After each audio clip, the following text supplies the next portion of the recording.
Si quieres compartir Muchas, pantalla. Uh-huh. muchas gracias por la presentación y pues muchísimas gracias a todos los organizadores del evento y pues muchas gracias por invitarme. Entonces procedo a compartirles mi pantalla. Y bueno, yo tengo el agrado de presentarles una charla sobre trilobites. Y bueno, los trilobites son uno de mis grupos favoritos de invertebrados en lo general y uno de mis grupos favoritos de fósiles. Entonces espero poder transmitirles ese gusto y esa alegría por el estudio de los trilobites. Entonces, ahí vamos.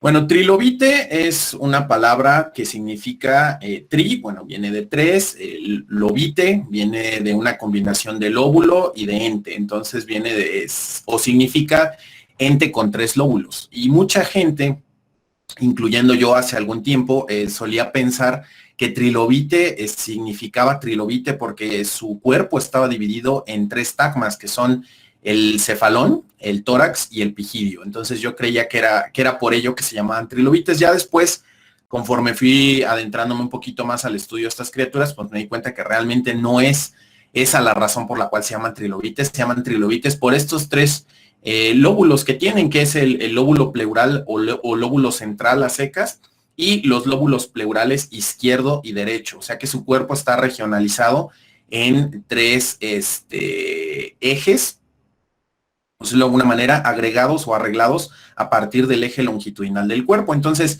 sí es cierto que tienen la peculiaridad de que poseen tres tagmas, pero no son los tres tagmas los que le dan el nombre al grupo, sino estos tres lóbulos. Aquí, particularmente los torácicos, que fue lo primerito que se descubrió de estos organismos. Ya posteriormente se descubrieron un poco más completos.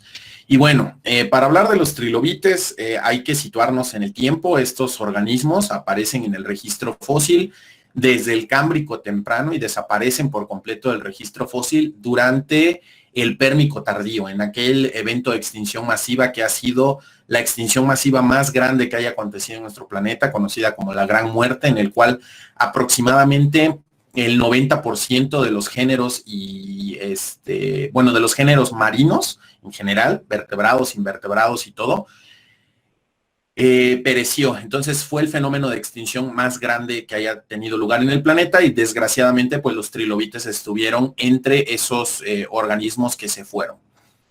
Este gráfico lo vamos a volver a retomar un poquito más adelante en la plática, ya casi hasta el final, pero quiero que vean más o menos, que se hagan una idea de qué tan diversos pudieron llegar a ser estos organismos, abarcando un lapso pues bastante grande de tiempo. Para que se hagan una idea, los trilobites duraron más en el planeta que los dinosaurios no avianos, casi el doble de tiempo que los dinosaurios no avianos, que son todos aquellos dinosaurios cool, que no son las aves, ¿no? Que las aves también son cool, pero la gente nada más ve cool como a estos que tienen dientes y garras bien grandotes, ¿no?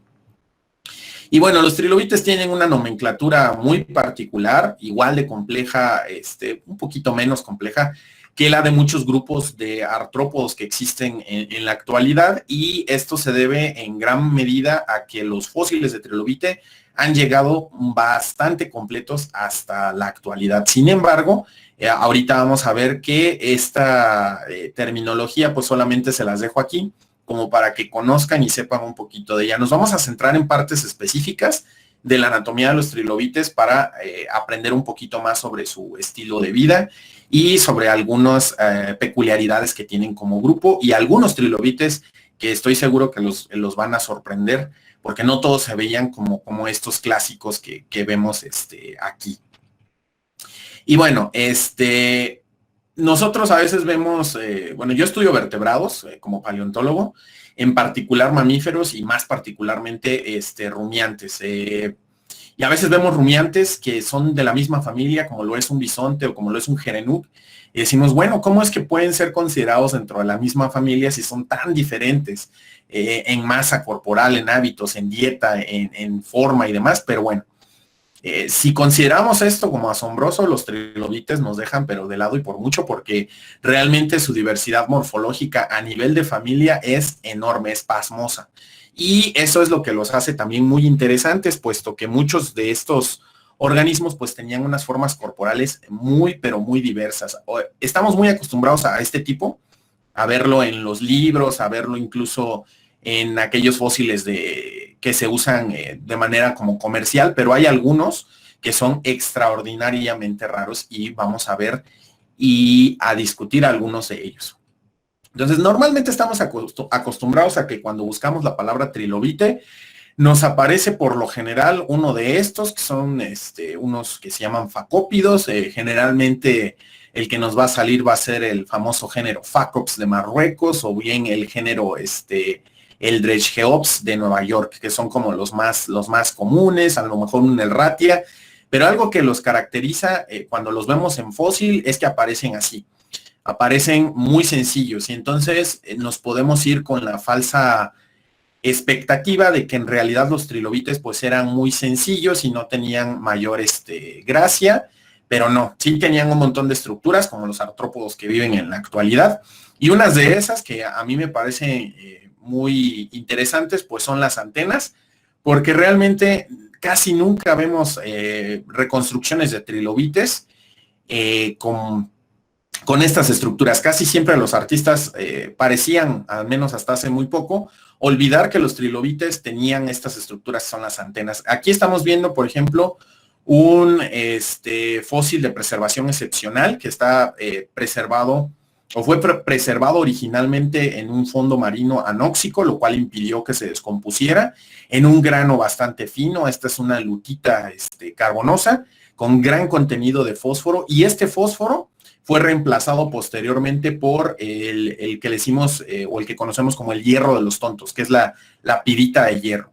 Y esta pirita ha permitido conservar detalles bastante finos de los trilobites, como lo son las patas, la estructura interna de las patas, que no estaba calcificada como esta de aquí, y la estructura de las antenas. Entonces, cuando pensemos en trilobites, tenemos que ya quitarnos como esta idea de que eran conchas vacías sin ningún tipo de gracia alguna, y eran más bien animales que en vida se verían más o menos de esta manera. Tendrían su único par de antenas, bastante sencillos, salvo por un grupo que vamos a ver más adelante, y digamos que en sección transversal todas las patas de todos los trilobites eran birramias, que quiere decir que poseían dos apéndices en cada una de las patas, que sería el endopodio, la estructura que por lo general en la inmensa mayoría de los grupos era caminadora, y el exopodio, que era por lo general de funciones respiratorias. Ahí es donde se ubicaba, digamos, lo que conocemos como las branquias,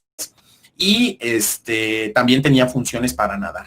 En las pleuras de los trilobites, que son estos de aquí, estaban ubicadas, o más bien no tenían presencia de órganos. Los órganos de los trilobites estaban todos concentrados en el eje longitudinal del cuerpo, en esta parte de aquí, y pues bueno, hoy sabemos, gracias al estudio de los fósiles estos de preservación excepcional, que la anatomía de los trilobites era relativamente sencilla, pero que sí que tenían un sistema nervioso bastante complejo, sobre todo aquí en la región del cefalón, y que bueno, estos animales, pues como todos los otros artrópodos, tenían un corazón dorsal al cordón nervioso, y su sistema digestivo estaba entre ellos. Entonces, estos trilobites tenían una forma de patas bastante diversa.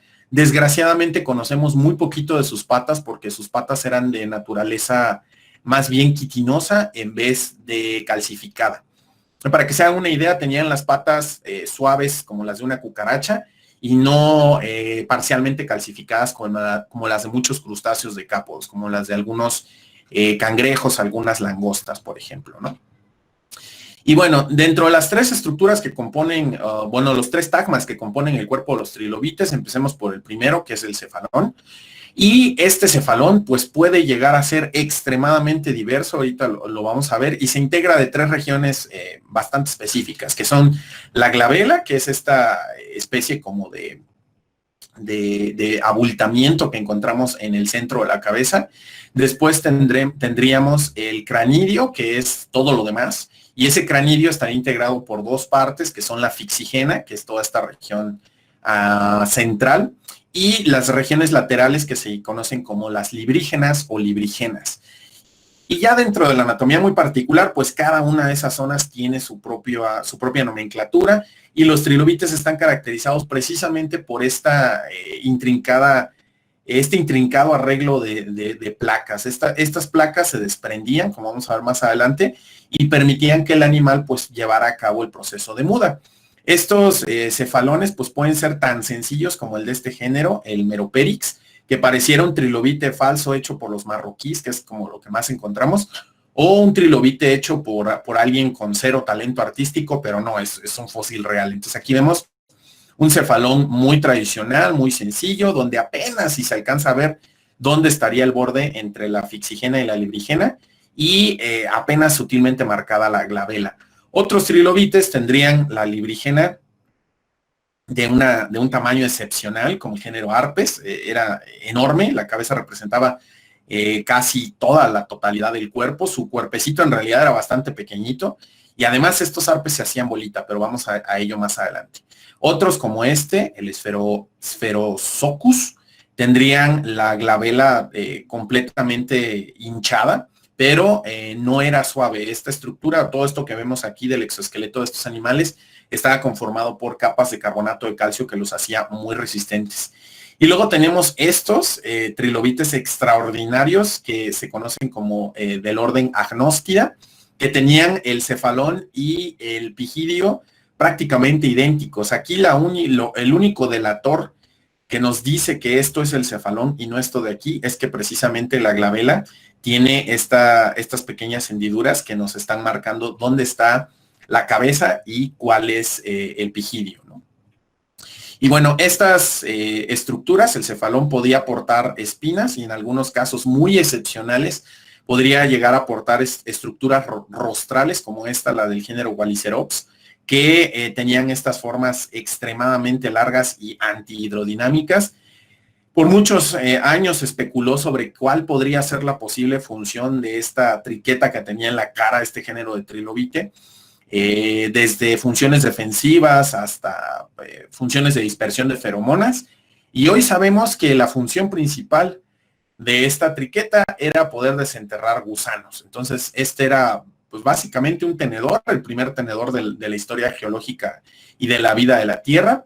Otros trilobites tenían bastante adornada la parte anterior del cefalón con espinas protuberantes que impedían que fueran depredados, porque a pesar de ser organismos, pues prácticamente todos eran bentónicos, o casi todos eran bentónicos, es decir, vivían en los fondos marinos, sí que tenían depredadores bastante importantes. Entonces, algunos cefalones los podemos encontrar con estas espinas bastante importantes, como las del género Oplolicas. Y otros trilobites llegaban a desarrollar unas características impresionantes, como este de aquí, el género Loncodomas, que aquí tenemos el tórax, en esta parte de aquí prácticamente sin ninguna ornamentación está el pigidio, y todo esto de aquí es el cefalón. Estos eran trilobites ciegos que vivían en aguas profundas y que además tienen una particularidad que vamos a ver un poquito más adelante. Además de que esta estructura pues era defensiva, porque además estos son de los trilobites que podían hacerse bolita, no todos podían hacerse bolita, pues era increíblemente largo. Y esto impedía que cualquier depredador intentara tragárselos, ¿no? Entonces, esa es una estructura bastante interesante. Y bueno, una de las cosas que destacan del cefalón de los trilobites son las suturas, y uno de los caracteres morfológicos que definen al grupo como tal es que las suturas están justo donde están los ojos. Y hoy sabemos que esto se debe a que los trilobites, bueno, cuando llevaban a cabo el proceso de icdisis, cuando llevaban a cabo sus mudas, ellos, precisamente el cefalón era la zona por la cual se abría el exoesqueleto del trilobite, y entonces emergía un trilobite con un mayor tamaño, con un exoesqueleto más nuevo, o bien un trilobite con algún segmento más, que eso lo vamos a ver más adelante, y eso había sido inferido, digamos, en el registro fósil por el hallazgo de estos trilobites huecos y desarticulados que parecían haberse como desarmado de la cabeza. Se hipotetizó precisamente que esa era la función de estas suturas, que el trilobite escapara por ahí al momento de la ecdisis, y hoy sabemos que sí es una hipótesis correcta. Esto de aquí Lo que están viendo ustedes es un trilobite. En rojo estamos viendo el trilobite nuevo, digamos, y en azul estamos viendo a su antiguo exoesqueleto. Entonces este pobrecito Trimerocephalus se murió justo en el proceso de muda, pero eso nos permite a nosotros como paleontólogos el poder conocer exactamente que estas suturas pues sí les servían precisamente para poder hacer la ecdisis. Y bueno, otra estructura muy olvidada del cefalón de los trilobites es el hipostoma. El hipostoma es una placa que estaba en la región ventral del cefalón de los trilobites y tenía diferentes posiciones, que podía ser flotante totalmente, coterminante, que quiere decir que justo donde terminaba la glabela terminaba, o más bien estaba anclada este hipostoma. A esa estructura la llamamos coterminante, y finalmente la impendente, que estaría unida o plegada a una de las suturas o dobleces ventrales del cefalón de los trilobites. En algunos géneros podemos observar en la parte dorsal del cefalón, enfrente de los ojos, justo donde está la glabela, un par de como comisuras, un par de agujeros que al principio no se sabía para qué eran o qué función desempeñaban, y eran particularmente conocidos en el género más vendido de trilobites del mundo, que es el género Flexicalimene, que procede de Marruecos. Y se descubrió que al encontrar estos hipostomas en posición en vida, es decir, al encontrarlos articulados, pues se descubrió que eran exactamente los puntos donde se fijaban los procesos anteriores, estas alas, a ese cefalón. Entonces, ¿qué es lo que portaba el hipostoma? Lo que portaba el hipostoma era el aparato bucal de los trilobites, que hoy sabemos que era un aparato bucal sencillo, mucho más sencillo, por ejemplo, que el de los quelicerados, que de por sí ya es bastante simple, y desde luego totalmente alejado de lo complejo que es el aparato bucal, por ejemplo, de los crustáceos o de los hexápodos y los insectos, ¿no? Y bueno, estos hipostomas ya se conocían desde hace bastantes años, pero no se sabía que eran partes de trilobites. De hecho, se llegó a pensar que eran algún tipo de monoplacóforo o de alguna especie de bivalvo extraño, hasta que ya se descubrieron en articulación con los trilobites, y por fin se supo que pertenecían pues a la región oral de estos organismos. Como pueden ver, tienen, o más bien dicho tenían, una variedad impresionante de formas, de tamaños y de posiciones que nos están indicando diferencias sustantivas en la dieta de estos organismos. Sin embargo, desgraciadamente no sabemos exactamente qué comían, o al menos no por los hipostomas. Hasta la fecha todavía es sujeto de debate si las características morfológicas de los hipostomas nos pueden ayudar a determinar la dieta de los trilobites. Y bueno, los hipostomas generalmente eran chiquititos y no rebasaban la longitud del cefalón. Sin embargo, había algunos que rompían todos los récords, como este de aquí, de este género que se llama Hipodicranotus, que tenían el hipostoma casi tan largo como el cuerpo total del trilobite. Entonces estos eran, o este es el hipostoma más grande conocido, y era un trilobite pelágico que vivía flotando en la columna de agua. La siguiente región o tagma del cuerpo de los trilobites es la más amplia, salvo por un grupo, que es el tórax. Y este tórax, en la inmensa mayoría de los trilobites no se encuentra diferenciado, simplemente es un tórax y se acabó. Sin embargo, en esta familia, en la familia Emuelide, que es principalmente de distribución cámbrica en el registro fósil, encontramos la única evidencia de un intento de regionalización de este tagma en los trilobites. En ningún otro grupo de trilobites se presenta esta regionalización. Entonces vamos a encontrar que la región anterior portaba unos lóbulos mucho más anchos, con pleuras bastante grandotas, y a este se le ha denominado el protórax, y está dividido por una serie de espinas, generalmente una nada más, a veces podían llegar a ser dos, al cual se le llama el último segmento protorácico. Y posteriormente ya encontraríamos en toda esta serie de repeticiones torácicas a el opistotórax, que como ustedes a lo mejor ya les suena de algo, opisto significa atrás, ¿no? Entonces es el tórax de atrás. A primeras luces esto podría parecer el pigidio, pero no, en este grupo, en esta familia en particular, el pigidio es esta micro cosita de nada que está al final. Y de hecho, para poder reconstruir a estos organismos, pues se tiene que recurrir a diferentes individuos. Este es uno de los más completos conocidos.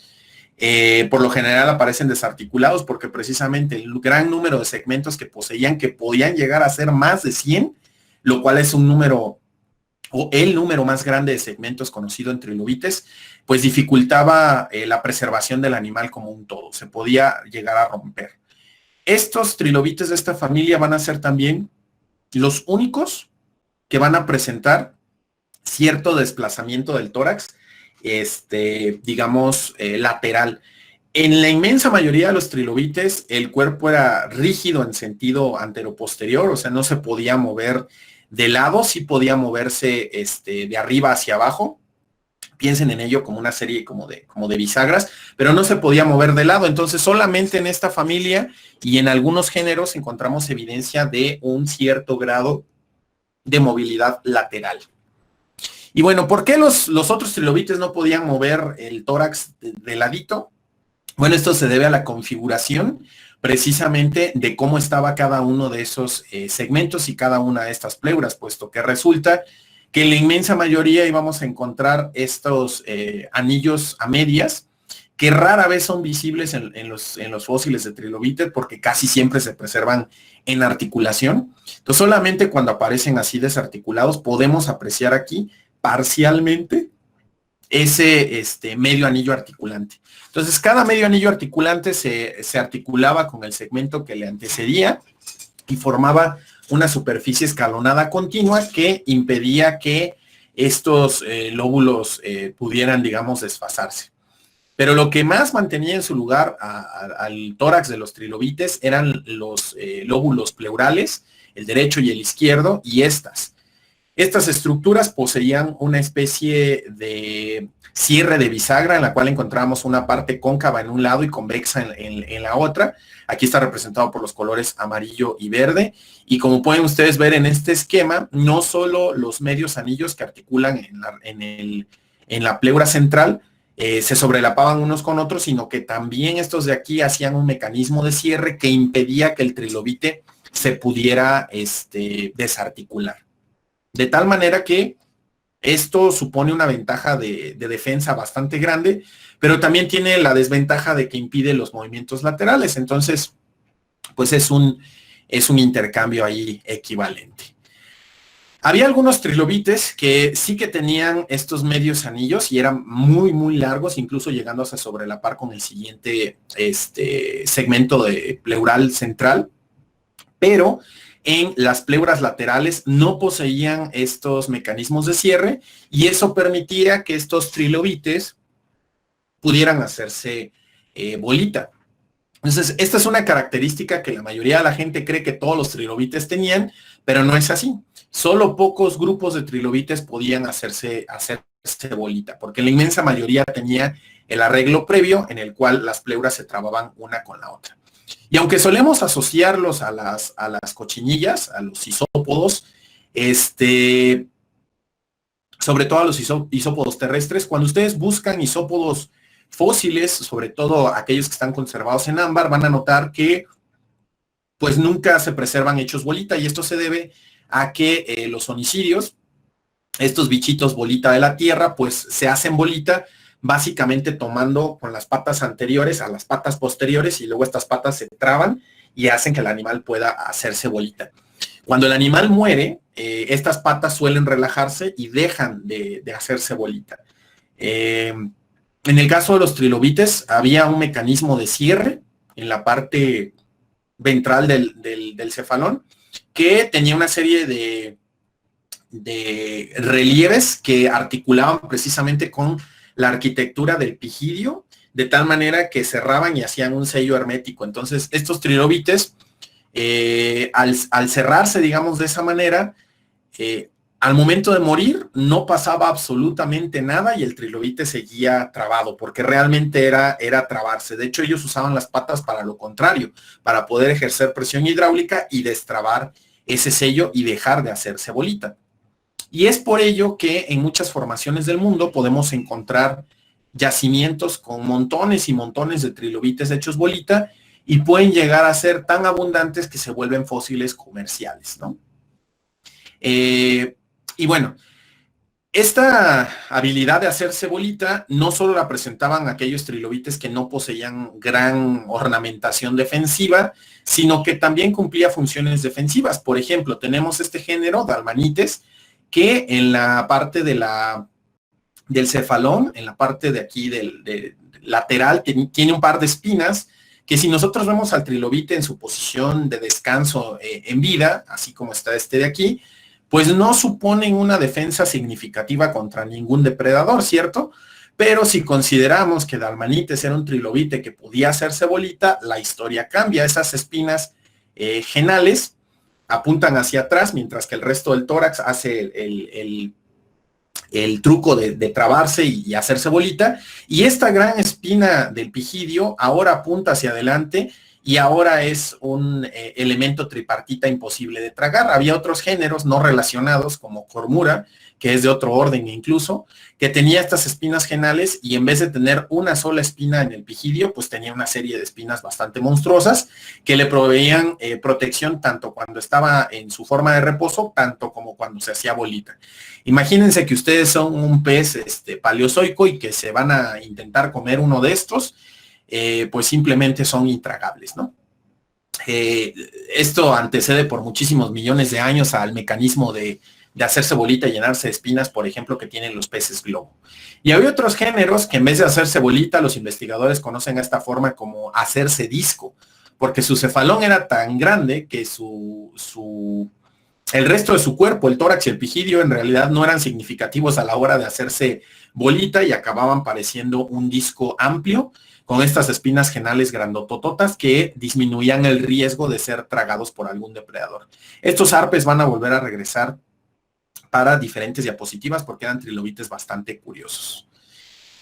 Y dentro del tórax, aquel grupo de trilobites que tiene el menor número de segmentos torácicos son aquellos del orden agnóstida. Los agnóstidos son trilobites que al principio fueron reconocidos como crustáceos de tan diferentes que eran de los trilobites, pero hoy sabemos que en realidad pues sí eran trilobites, y eso lo sabemos por la anatomía de sus patas que fueron descubiertas hasta hace relativamente poco. Entonces, los más primitivos, como estos tres géneros de aquí, y especialmente estos dos, tenían 3 segmentos torácicos, mientras que las formas más avanzadas, totalmente ciegas, como estos de aquí, tenían únicamente 2 segmentos torácicos, y nunca los redujeron a más, solamente 2 fue el número mínimo de segmentos torácicos que poseían. Y aquí los podemos ver en sección transversal. Aquí tenemos, de aquí en adelante, estaríamos hablando del pigidio.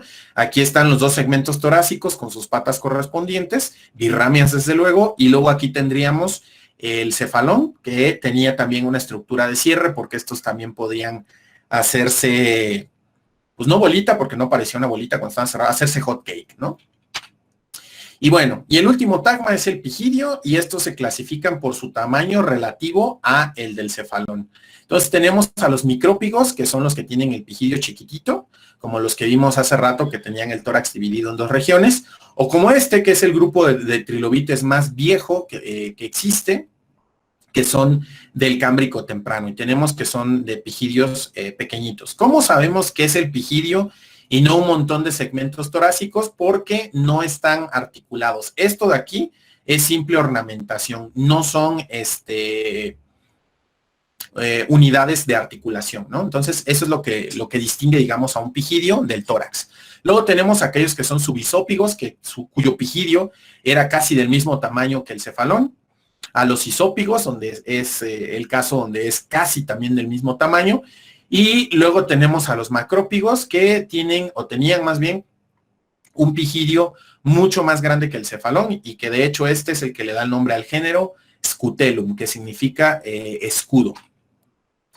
Y tenemos entre los raros de los raros a como el género Pemphigaspis, que tenían pompis en el pigidio, ¿no? Entonces aquí tenemos a los trilobites perreadores, ¿no? Y dentro de los pigidios más extraños están, desde luego, los de los agnóstidos, que eran virtualmente idénticos a el cefalón en tamaño y en forma. La única manera de distinguir al pigidio del cefalón es observar precisamente los surcos. Aquí, ¿cuál es cuál? Este es el cefalón, aquí están los surcos de la glabela. Los pigidios no suelen tener esos surcos tan desarrollados y suelen tener más bien esta forma puntiaguda. Y la otra es que algunos agnóstidos, como este del género Agnostus, llegaban a tener algunas espinas ornamentales en el pigidio, cosa que el cefalón nunca jamás en la vida llegaba a tener. El cefalón nunca tenía espinas ornamentales de ese tipo. Hasta hace muy poco, con ejemplares conservados de manera excepcional, es que pudimos saber cómo es que era su anatomía interna. Esto que aquí ustedes a lo mejor están interpretando como los ojos, pues no son los ojos, este en realidad es el hipostoma, ese escudito que habíamos mencionado anteriormente, que está debajo del cefalón.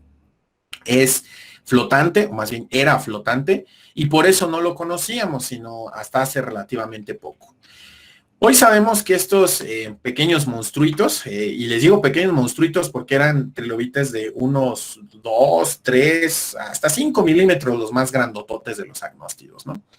Son, o eran más bien dicho, unos animales bastante intrigantes que tenían las patas llenas de enormes setas, incluso sus, espinas. Incluso sus antenas unirrámeas eran o portaban más bien una serie de temibles espinas, lo cual sugiere que estos organismos pues eran depredadores, puesto que no hay gran diferencia entre las coxas, las espinas coxales, que sabemos que con esas mataban a sus presas, y las espinas que encontramos en el resto de los segmentos de las patas, tanto del endopodio como del exopodio. Entonces, la hipótesis prevalente es que estos organismos eran depredadores. El gran problema de los agnóstidos es averiguar si estas cosas eran bentónicas o eran planctónicas. El argumento contra la hipótesis planctónica es que no son hidrodinámicos en lo absoluto y no poseen ningún órgano o apéndice que sugiera, aunque sea de manera remota, que pudiesen nadar. El argumento en contra de la hipótesis bentónica es que hay simplemente demasiados agnóstidos como para que hubieran vivido en el fondo del mar. Debieron de haber sido planctónicos porque además los encontramos repartidos en áreas geográficas inmensas, ¿no? Y pues caminando seguramente no llegaban a esas distribuciones porque, como les digo y les repito, eran organismos extremadamente chiquitos. Se me olvidó sacar mi cajita donde tengo los trilobites, y tengo un par de agnóstidos y son así súper ultra mega chiquititos, ¿no? Y bueno, estos se cerraban como otros trilobites, pero no tenían forma de bolita, tenían más bien forma de hot cake. Aquí el artista los reconstruyó como ojos, pero esos no son ojos, son estructuras glandulares. Aquí vemos el hipostoma y estas patas terribles, que por cierto se olvidó de poner un par de patas. Se fue con la finta de que esta era la anatomía, pero aquí removieron un par de patas para ver mejor la anatomía. Y aquí vemos la boca, aquí vemos el tubo digestivo y aquí vemos el ano del agnóstido.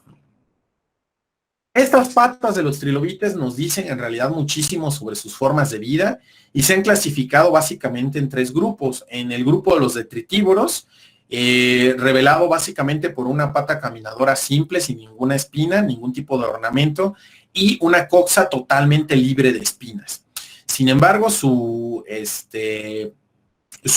endopodio, la parte que portaba la branquia, era muy sencillo y se supone que esto sería ideal para que el trilobite pudiese desplazarse en el agua y pudiera llegar rápido a donde estuvieran los diferentes cadáveres de los cuales se alimentaran.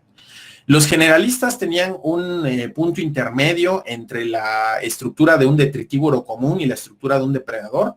Y a un depredador lo que lo revela son las grandes espinas que vamos a encontrar en la coxa y que eran empleadas para empalar presas de cuerpo blando.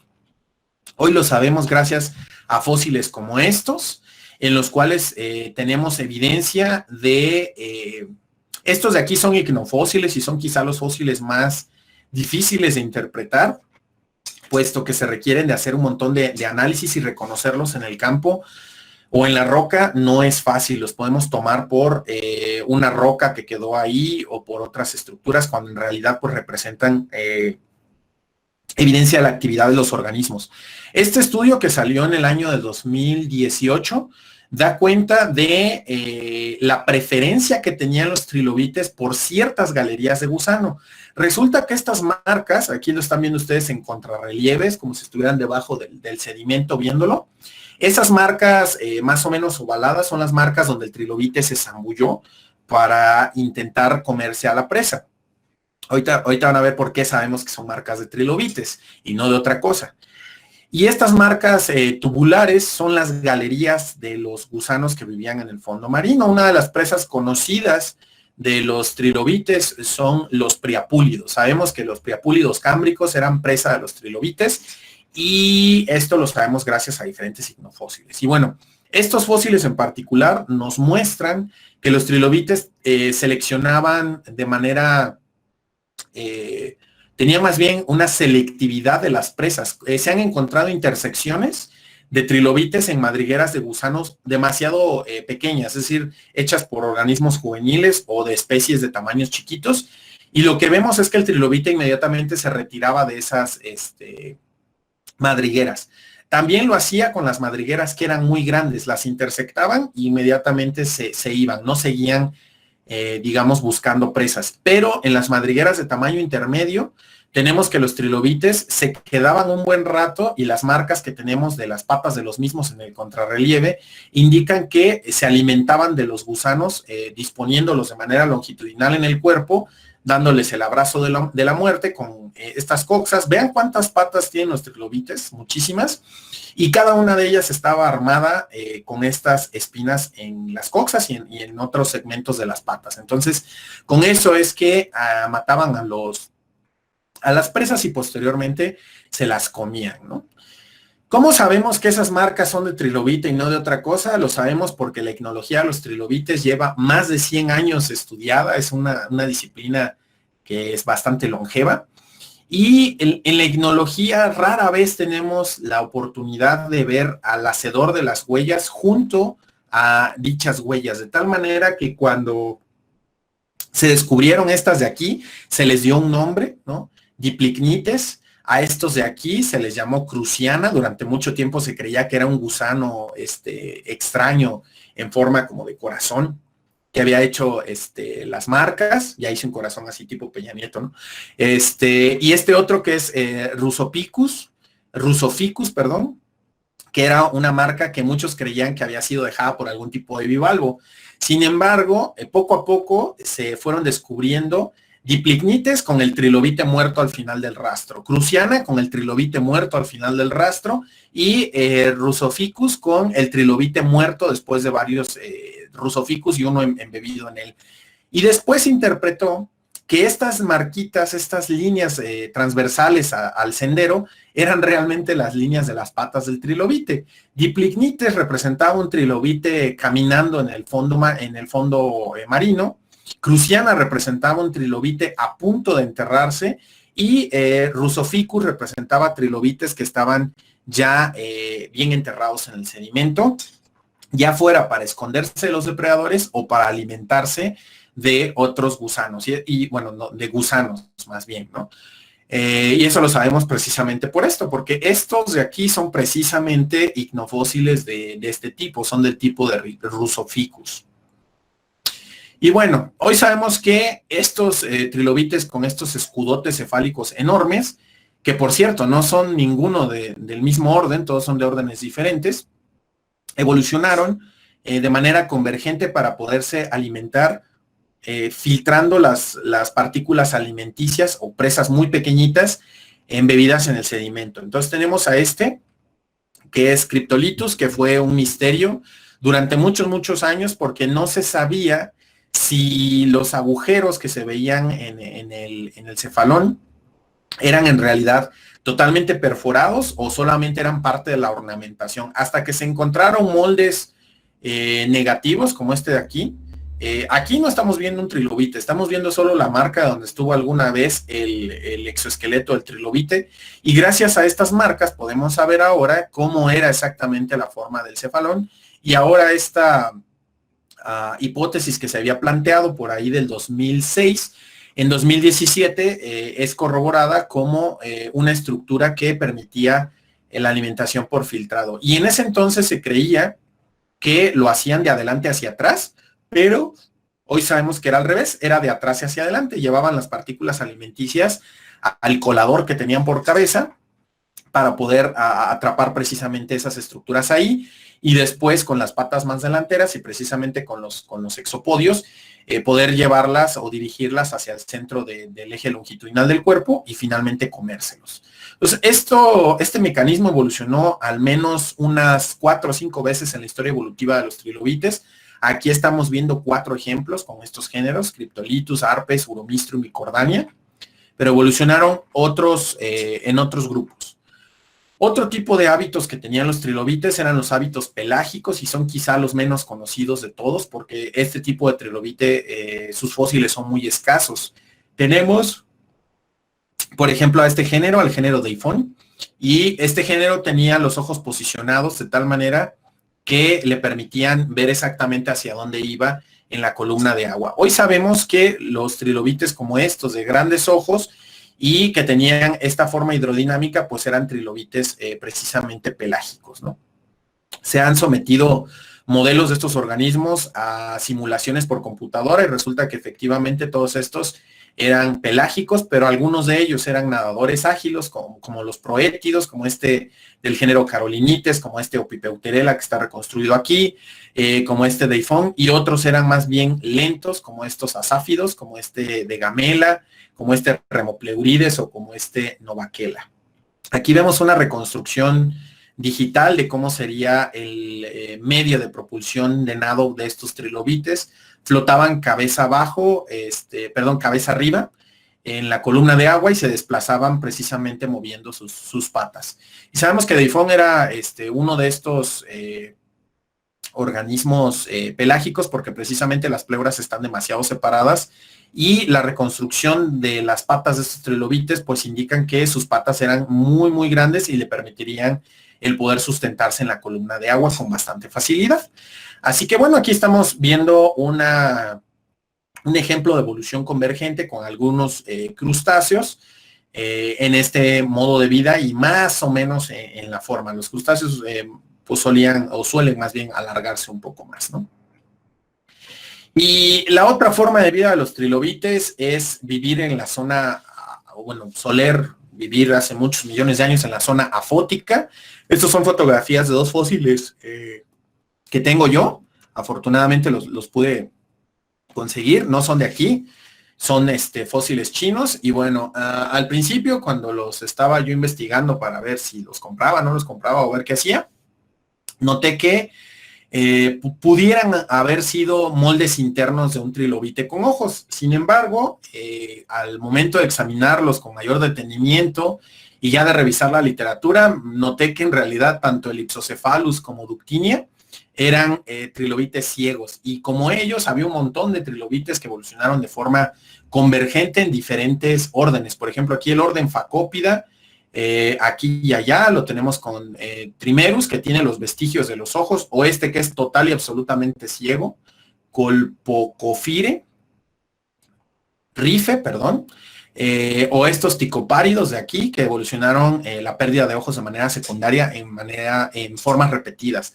También otro trilobite ciego que es muy común encontrar como mercancía es el género Elratia, que también es muy común en Estados Unidos.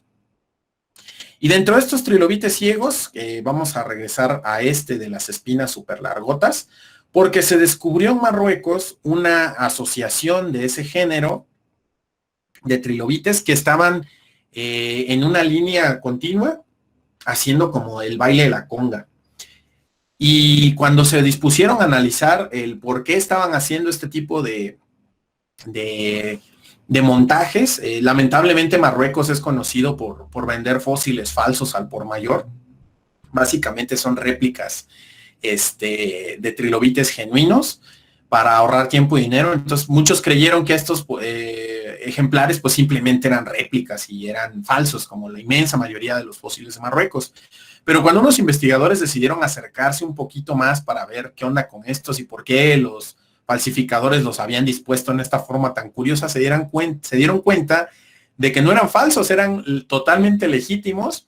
Inmediatamente compraron las piezas y ahora ya están almacenadas en museos para la posteridad. Y lo que estamos viendo es un grupo de trilobites ciegos que vivían muy lejos de la zona fótica en los fondos marinos someros, bueno, no someros, más bien profundos, con poca movilidad de agua, y lo que estamos observando es un desplazamiento migratorio. Es la primera vez que se observa migración en organismos, en artrópodos marinos fósiles de cualquier tipo. Entonces sabemos, por ejemplo, que las langostas llevan a cabo un proceso de migración muy parecido, pero las langostas, pues bueno, tienen ojos, y estos trilobites no tienen ojos, lo cual ha llevado a los investigadores a suponer que estas estructuras espinosas no solo servían como defensa, sino también como un punto para ayudar y señalizar a otros trilobites e indicarles precisamente ese modo de desplazamiento migratorio. Entonces esto es muy interesante porque es la primera vez que se conserva un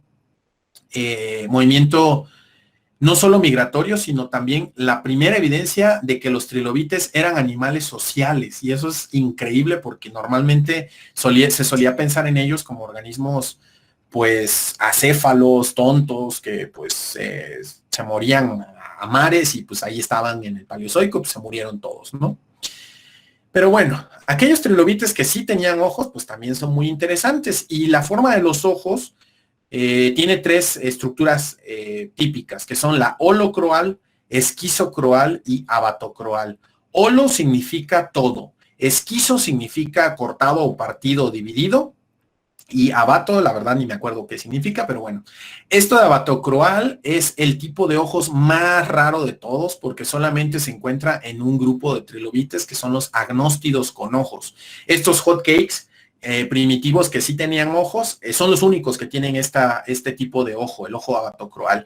¿Qué tiene el ojo abatocroal? Tiene que cada uno de los lentes que están representados aquí en azul claro poseía su propia córnea, pero tenían una esclerótica muy delgadita que los unía. Probablemente estos ojos abatocroales evolucionaron a partir de ojos esquizocroales o de holocroales. Los esquizocroales se distinguen porque cada uno de los lentes posee una córnea independiente y están divididos cada uno por esclerótica, es decir, cada uno de los ojos simples está dividido o separado de sus vecinos por un poco de esclerótica. Y aquí lo podemos ver claramente, cada uno de estos como botones de este género, el de Eldredgeops, está separado por matriz, ¿no? En cambio, los holocroales, que representan al 90% de los tipos de ojo de trilobites, no hay esclerótica. Cada uno de los lentes está pegado al otro, digamos, apretados en una sola estructura, y para acabarla poseen una córnea única para todo el ojo compuesto. Y esto es una característica evolutiva muy peculiar de estos trilobites que les daba una visión extraordinariamente buena. La otra peculiaridad de los trilobites, aquí ven de este lado el modelo de corrección de deformación de Huygens, de Christian Huygens, que seguramente a lo mejor lo han escuchado porque es más famoso por sus aportes en la astronomía, y a René Descartes, o como le decimos los tercermundistas, Descartes, que es más famoso por sus cuestiones filosóficas que por sus estudios de la óptica, pero ambos propusieron un tipo de lente hipotético para corregir la deformación producida por el paso de la luz y enfocar de manera adecuada. Esto fue desarrollado para mejorar telescopios y en el caso de Descartes también se podría aplicar a microscopios. Y esos dos tipos de lentes hipotéticos resulta que existen en la realidad y ni Huygens ni Descartes lo sabían. Estos ojos existen precisamente en los trilobites, que son, es increíble, pues a la naturaleza ya nos había dado dos modelos de corrección de deformación, pero no lo sabíamos hasta hace relativamente poco. Y bueno, los trilobites podían tener ojos extremadamente reducidos, como este agnóstido de 3 segmentos torácicos, este primitivo, Pagetia, que es precisamente el dueño o uno de los dueños de este tipo de ojo, del tipo de ojo abatocroal, o podrían ser ojos chiquititos como este Flexicalimene que están viendo aquí, ojos relativamente grandes, pero que no ocupaban un campo mayor al del cefalón, como el género Eldredgeops, que de hecho, si el nombre le suena, es porque uno de los padres de la hipótesis de la evolución por equilibrio puntuado, Niels Eldredge, este trilobite lleva ese nombre, y de hecho este género de trilobite es el responsable, junto con Stephen Jay Gould, de sugerir esta hipótesis del saltacionismo o equilibrio puntuado. Y luego tenemos estos ojos gigantescos, que son de los más grandes registrados que se encuentran en este género, que es Telefina. Telefina tauricornis, nombrada así por sus cuernitos de toro que tiene aquí dispuestos en la cabeza. Y los ojos, sin duda, más impresionantes son, por ejemplo, los que están situados en pedúnculos, como los del género Miraspis, o los del género Asaphus, que es un género bastante común de encontrar en Rusia, pero solo algunas especies tenían los ojos tan proyectados en estos pedúnculos.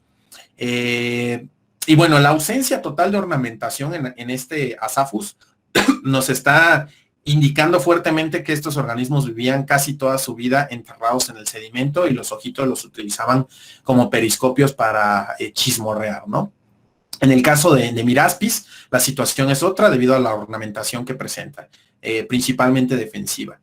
Y el género más extremo en cuanto a ojos, aunque no lo parezca, es el género Herbenochile.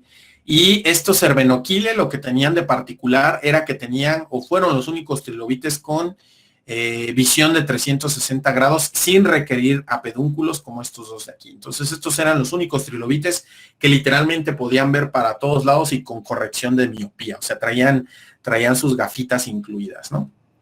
¿Qué tienen de peculiar los ojos de los trilobites? Dirán, hay muchos artrópodos que también tienen ojos de visión de 360 grados. Es más, muchos artrópodos pueden hasta mover los ojitos y los trilobites los tenían ahí tiesos en el caparazón. La peculiaridad que tienen los ojos de los trilobites es que sus lentes estaban hechos no de material orgánico, sino de material totalmente inorgánico. Estos lentes estaban hechos de calcita. No carbonato de calcio modificado en aragonito o en alguna de estas otras formas que puede llegar a tomar la calcita. No, calcita, tal cual encontramos en la roca, en los cristales de roca. Entonces, estos animales tenían literalmente piedras por ojos, o sea, la estructura de los ojos era totalmente mineral. Y eso permitió que se pudieran llegar a preservar de manera excepcional y con el detalle totalmente exquisito de los ojos. Por eso es que conocemos los ojos de los trilobites con tanto detalle y no, por ejemplo, los detalles de los ojos de muchos otros grupos de artrópodos que no estén en un yacimiento fosilífero excepcional. Entonces, estos ojos pues ya están hechos piedra, pero también está hecho piedra el resto de su exoesqueleto. Como muchos artrópodos, pues tenían una cutícula dispuesta en varias capas, con una exocutícula que portaba la parte pigmentaria. Y a diferencia de muchos artrópodos modernos, los trilobites reforzaban estas capas con calcita, pero calcita no intercalada con otros componentes como lo son la quitina. Calcita tal cual, así en bulto. De todos los artrópodos que existen en la actualidad, solamente los crustáceos y solamente algunos tipos de crustáceos pueden llegar a depositar algunas capas de calcita entre las capas de su exoesqueleto de quitina, de tal manera que están calcificados, están duros. Y si ustedes alguna vez han visto al famosísimo sifosuro o cangrejo cacerola que se emplea para didáctica en la facultad y lo han golpeado así ligeramente, pues podrán notar que está durito, o si han comido jaiba, si han comido langosta, han notado que está súper duro. Eso se debe a que intercalan un poco de carbonato de calcio en su exoesqueleto. Los trilobites no intercalaban un demonio, ellos construían su exoesqueleto con capas y capas y capas de calcita, virtualmente inalterada. Entonces, sí que tenían una epidermis viva que secretaba precisamente la calcita a partir de la que extraían del agua de mar, que de ahí es de donde la tomaban, que está disuelta en el agua marina, y formaban un exoesqueleto de piedra, tal cual. O sea, la parte quitinosa generalmente no se conservan los trilobites. El 90% de los trilobites que estamos viendo en las fotografías y en las tiendas y en todos lados son realmente la parte de la endocutícula y la exocutícula sin la epicutícula. Es muy raro que esto se conserve. De tal manera que estos animalitos, al ya estar prefosilizados, pues eran candidatos excelentes para que se fosilizaran a mares, ¿no? Literalmente a mares. Aquí vemos que algunos agnóstidos eran tan, pero tan abundantes que podían llegar a formar formaciones rocosas enteras hechas de puros cadáveres de agnóstidos. De todos los invertebrados conocidos, únicamente muy pocos pueden darse el lujo de generar, digamos, roca con sus cadáveres. Algunos de ellos son los briozoos, otros de ellos son los corales, desde luego, no todos, pero algunos, los corales rugosos, los tabulados, podían llegar a formar estas estructuras, y algunos bivalvos, como por ejemplo los rudistas, ¿no?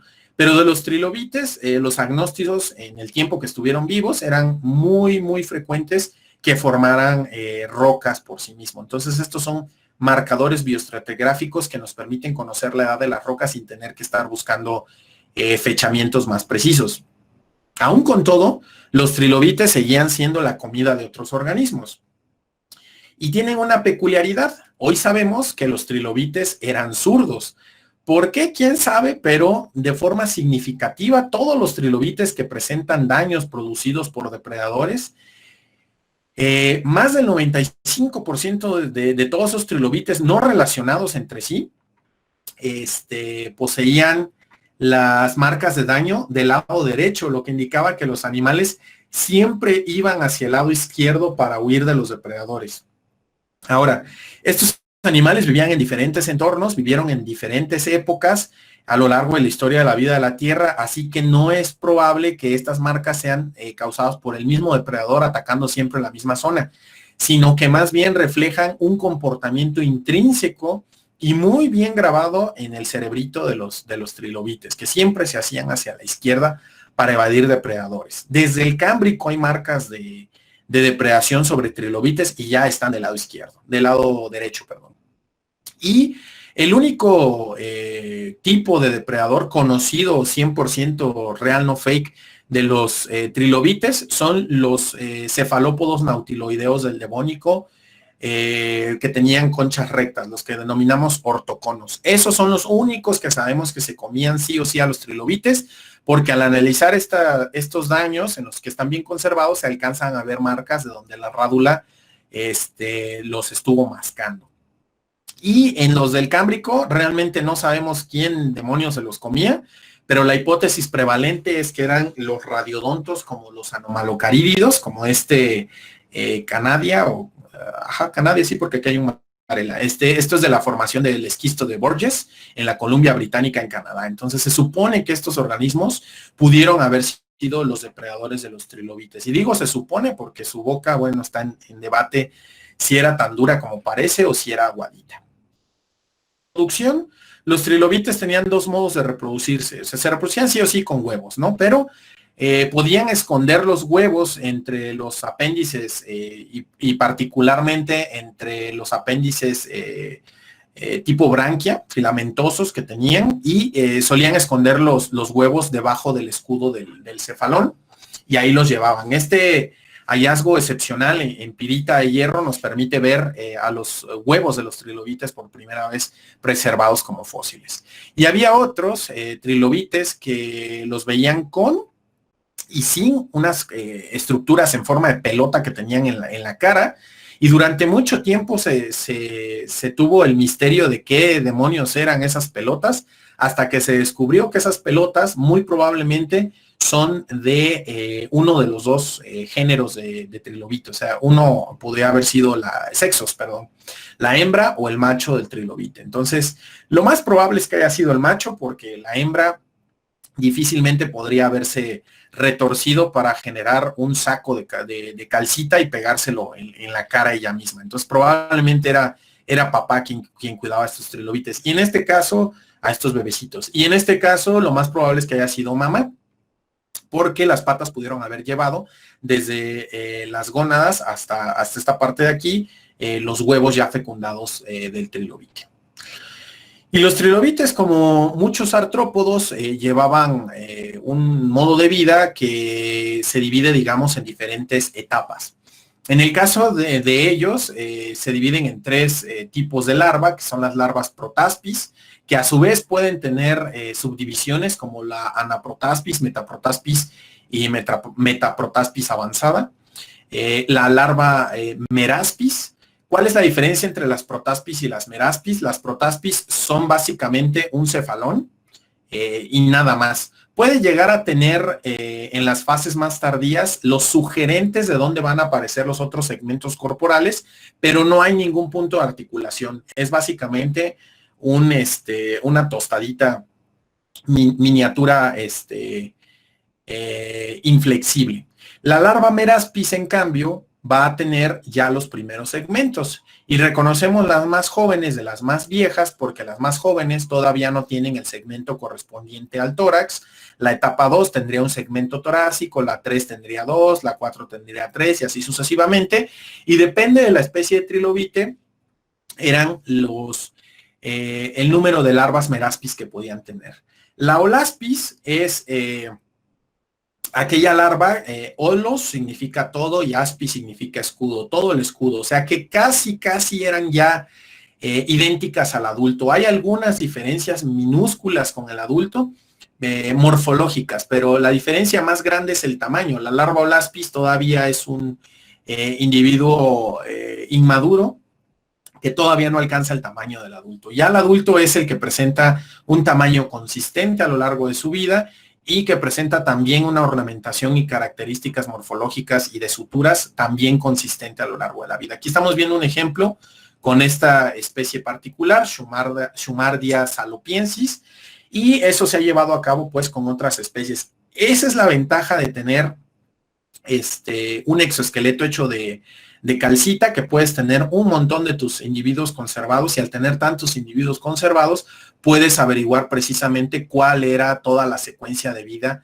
de estos trilobites. Aquí hay un ejemplo con una especie de china, y lo más peculiar es que las formas larvarias de los trilobites podrían llegar a tener, como las de otros artrópodos que existen en la actualidad, formas de vida totalmente distintas al adulto.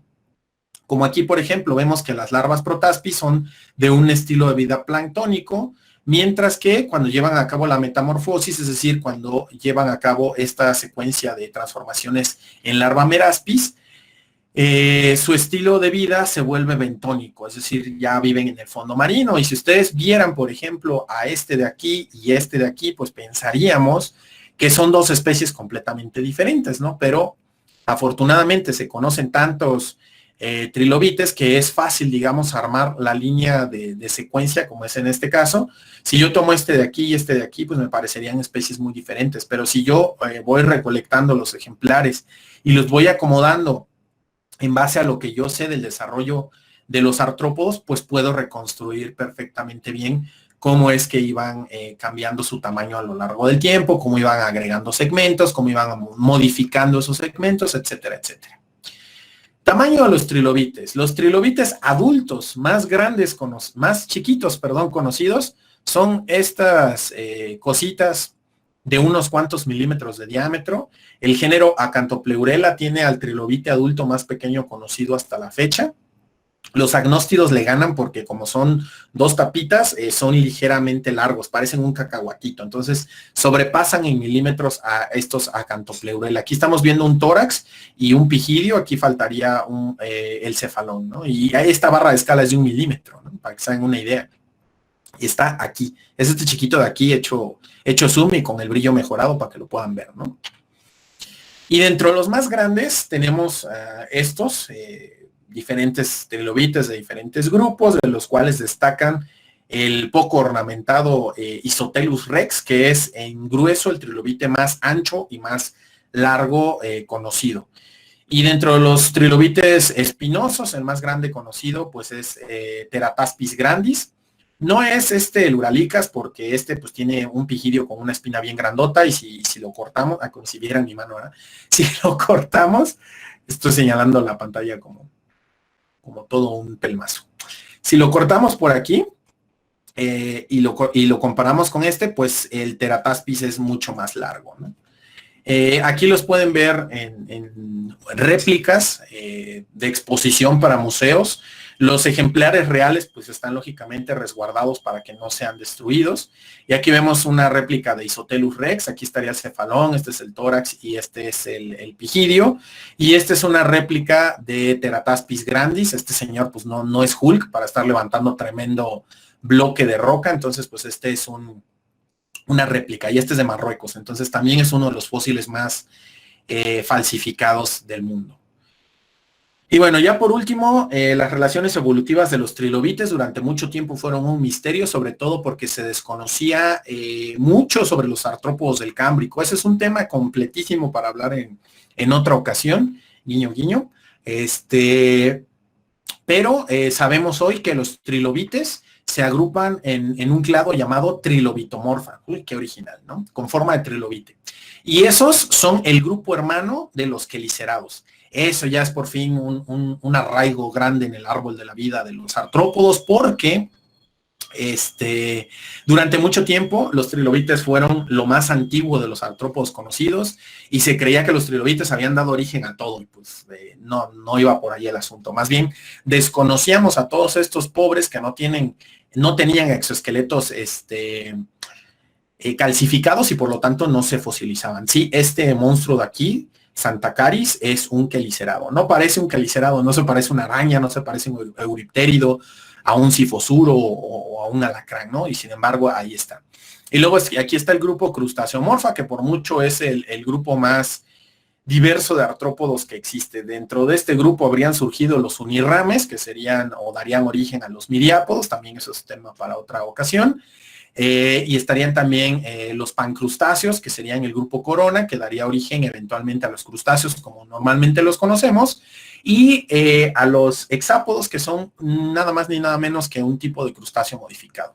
Aquí están los megaqueiros, que son los que tenían estos apéndices cefálicos grandotes, como el nombre lo indica, garras grandes.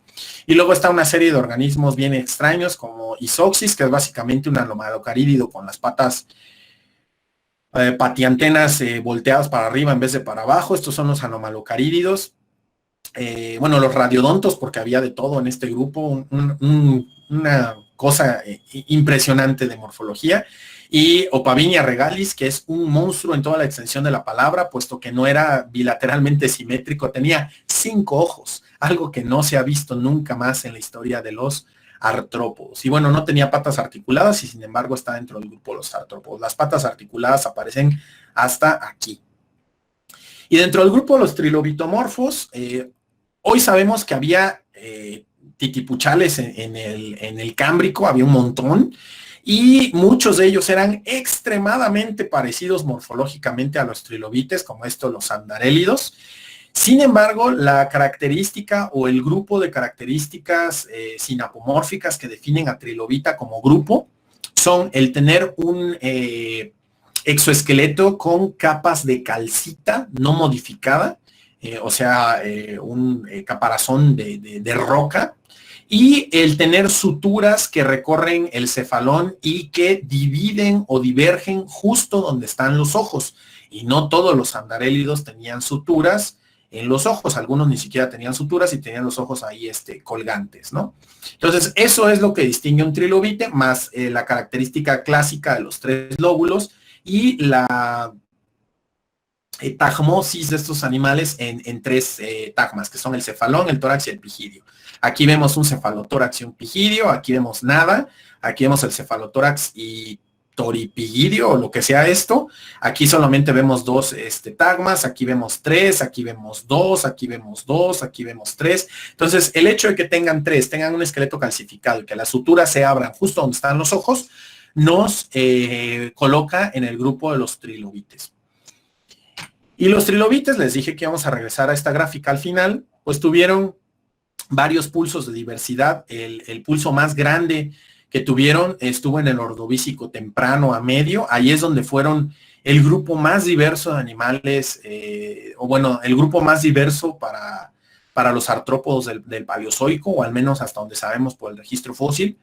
Y en su origen, pues lo podemos rastrear hasta el Cámbrico temprano tardío, o sea, la segunda parte del Cámbrico temprano y no la primera. Entonces no son tampoco tan viejitos como algunos suponían al principio.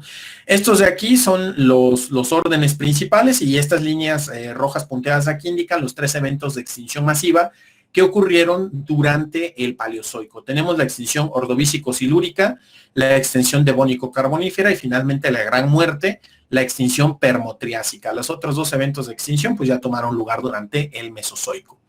Y la sexta muerte pues la estamos nosotros acelerando a todo gas aquí en el Holoceno, ¿no?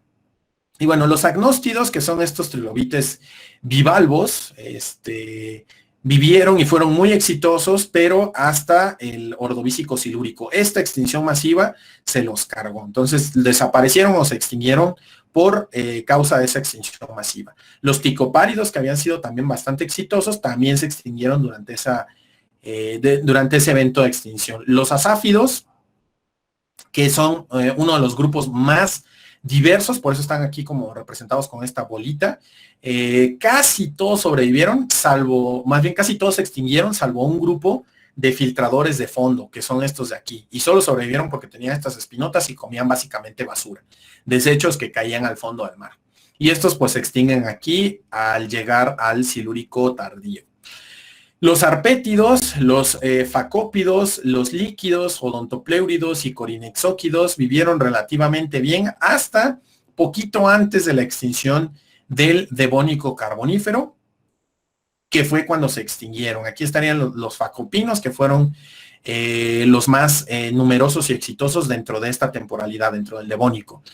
Y como pueden ustedes ver, solamente los proétidos lograron sobrevivir a la extinción del Devónico carbonífero. Así que básicamente, si quisiéramos regresar en el tiempo para ver trilobites vivos, el peor momento para buscarlos, o los peores momentos, hubieran sido el carbonífero y el pérmico, porque ahí solamente hubiéramos encontrado proétidos, eran muy abundantes.